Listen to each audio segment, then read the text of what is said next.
24 नवंबर 2009 को केविंग के इतिहास में सबसे भयानक हादसा होता है।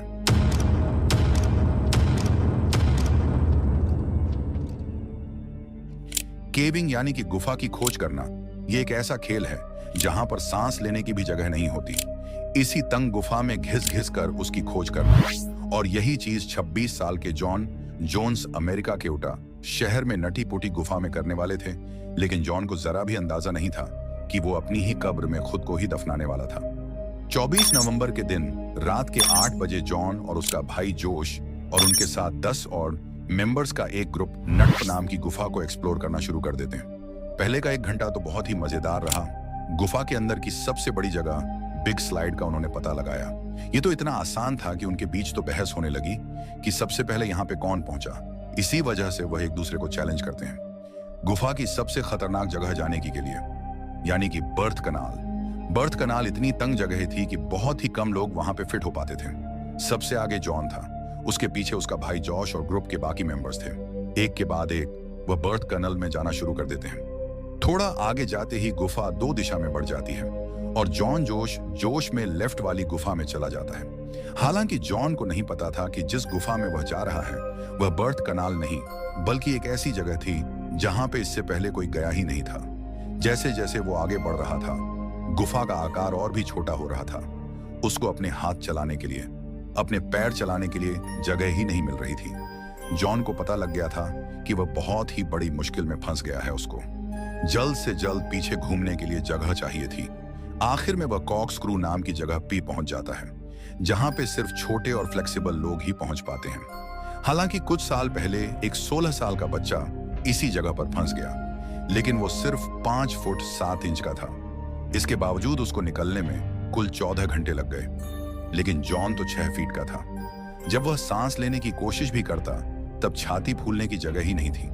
कैसे वैसे करके वह आगे आता है और वो देखता है कि सामने एक होल था, और जॉन को लगा कि इसी होल की मदद से बाहर निकलने के लिए जगह मिलेगी। इसी वजह से जॉन इस होल के अंदर जाने की पूरी कोशिश करता है। लेकिन अंदर जाने के बाद उसको पता लगा कि वो होल तो एक डेड एंड था। जॉन एक 10 भाई 18 की होल में उल्टा फंस गया। पहले ही होल छोटा होने के बदौलत वो अपने हाथ पैर नहीं चला पा रहा था, और ऊपर से ग्रेविटी ने पूरी सिचुएशन बद से बदतर बना दी थी, और खुद के दम पे वो यहां से बाहर तो नहीं निकल सकता था। इसीलिए वो जोर जोर से अपने भाई जॉश को बुलाता है। जहां पे जॉन इस गुफा में सर के बल आया था, जॉश उस गुफा में उल्टा आता है ताकि उसको उल्टा घूमने की जरूरत ही ना पड़े। और वो देखता है कि जॉन के तो सिर्फ पैर ही दिखाई दे रहे थे, जैसे कि उस होल ने जॉन को पूरी तरीके से लिया हो। जॉश अपने पैर जॉन के पैरों के बीच डाल के ऊपर खींचने की कोशिश करता है, लेकिन जॉन उस सुरंग से बाहर आने की बजाय और ही अंदर चला जाता है। 1 घंटा मशक्कत करने के बावजूद जब सफलता नहीं मिलती, तब जॉश प्रोफेशनल रेस्क्यूअर की मदद मांगने गुफा से बाहर चला जाता है। और 3 घंटे बाद रात के 12:30 पर पहली रेस्क्यूअर सूजी मटोला वहां पर पहुंचती है। सजी सिर्फ 5 फुट 3 इंच की थी। इसी वजह से वो बहुत ही आसानी से जॉन के पास पहुंच गई। लेकिन सूजी ने जो सोचा था, जॉन की सिचुएशन उससे भी बुरी थी। सूजी जॉन को दिलासा देने के लिए कहती है, तुम जल्दी ही बाहर निकलोगे तो चिंता मत करो इस पर। जॉन बोलता है, हाय सूजी, आने के लिए थैंक यू, लेकिन मुझे जल्द से जल्द बाहर निकलना है। सूजी जॉन को निकलने में अपनी पूरी जान झोंक देती है। लेकिन 2 घंटा मेहनत करने के बावजूद जब जॉन नहीं निकलता, तब थकावट के कारण सूजी को भी गुफा से बाहर जाना पड़ा। गुफा के बाहर जॉन की पत्नी और बेटी और उसके साथ 30 और रेस्क्यूअर पहुंच चुके थे, और जॉन को बाहर निकलने के लिए अलग अलग आइडिया सोच रहे थे। आखिर में जॉन के पैर पर रस्सी बांधकर उसको खींचने की बात पर सब राजी करते हैं। इसी वजह से एक रेस्क्यूअर जॉन के पैरों में रस्सी बांधकर बाकी रेस्क्यूअर बिग स्लाइड से रस्सी खींचने की कोशिश करते हैं। लेकिन यहाँ पे एक बहुत बड़ी प्रॉब्लम थी। रस्सी जमीन को घिसने की बदौलत इतनी असरदार साबित नहीं हो रही थी। तो इसको सुलझाने का एक ही रास्ता था, और वो था सुरंग में ड्रिल करके एक पुलिस सिस्टम बनाना। लेकिन यहाँ पर भी एक दिक्कत थी। ड्रिलिंग करने की मशीन को गुफा के अंदर लाने में ही 1 घंटा लगता।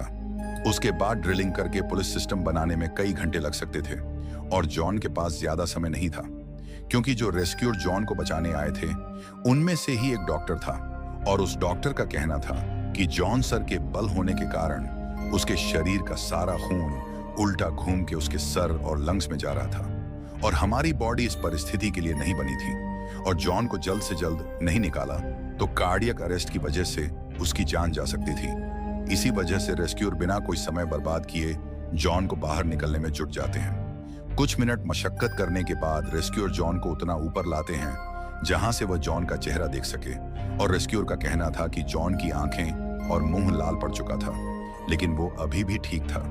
रेस्क्यूअर जॉन को और भी पीछे खींचते हैं, लेकिन उसके पैर गुफा की छत से टकरा रहे थे। ना ही जॉन अपने पैर मोड़ पा रहा था और ना ही वहां पे घूमने की जगह थी। तभी अचानक रेस्क्यूअर बेहोश हो जाता है। कुछ मिनट बाद जब उसकी आंखें खुलती हैं, तब वो देखता है कि उसके सर से बहुत ज्यादा खून बह रहा था और उसकी पूरी की पूरी पुलिस सिस्टम निकल गई थी और जॉन पहले जहां पे था उसी जगह पे जाके फंस गया। लेकिन इस बार उसकी बॉडी ने काम करना छोड़ दिया, हालांकि उसकी सांसें अभी भी चल रही थीं। इसी वजह से एक के बाद दूसरा और दूसरे के बाद तीसरा रेस्क्यूअर आके जॉन को निकालने की कोशिश कर रहे थे। लेकिन 28 घंटे की मशक्कत के बावजूद 25 नवंबर की रात 11:05 पर जॉन जोन्स अपनी सांस से लेना बंद कर देता है। हालांकि उसका परिवार इस चीज को मानने को तैयार ही नहीं था कि कैसे से एक छोटी सी गलती की वजह से किसी की जान भी जा सकती है। इसी वजह से रेस्क्यू और जॉन की बॉडी उसके परिवार को सौंपने के लिए बाहर निकलने की कोशिश करते हैं। लेकिन जॉन की बॉडी इतनी बुरी तरीके से फंसी थी कि बिना उसकी बॉडी के 2 टुकड़े किए आप उसको गुफा से बाहर नहीं निकाल सकते थे।